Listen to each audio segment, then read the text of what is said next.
সনাতন সংস্কৃতি রক্ষা করবার জন্য আমরা সবাই সনাতন হিন্দু ধর্মের মানুষ, তাই তো? দেখুন, আমাদের ধর্মের কথা যখন আমরা বলি আমরা সাম্প্রদায়িক হয়ে যাই। আমাদের ধর্ম রক্ষার কথা আমাদের বলতেই হবে। ধর্ম রক্ষতি রক্ষত। আপনি রক্ষা পাবেন তখন আপনার ধর্ম যদি রক্ষা পায়।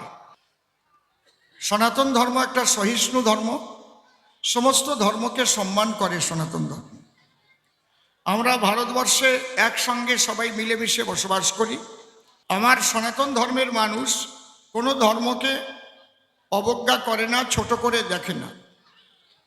ভারতবর্ষ যদিও বিভিন্ন ভাষাভাষী মানুষ এখানে আমরা বসবাস করি, বিভিন্ন ধর্মের, আমাদের সনাতন ধর্মের মানুষ কখনো বলে না আমাদের এখন কীর্তন হচ্ছে বা অনুষ্ঠান হচ্ছে, তোমরা আজান বন্ধ করে দাও। এটা আমরা বলি না। একসঙ্গে কীর্তনও চলে, একসঙ্গে আজানও চলে। কিন্তু পৃথিবীর যে কোনো ইসলাম রাষ্ট্রে আপনি যাবেন, আমি বহু দেশে ঘুরেছি। ইসলাম রাষ্ট্র দুবাইতেও আমি গান করে এসেছি, শারজায়।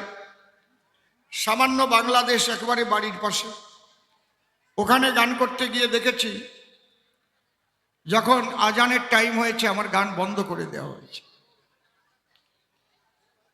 এমনকি সেই পরিস্থিতি পশ্চিমবাংলার কোনো কোনো জেলায়ও আমি খবর পাচ্ছি।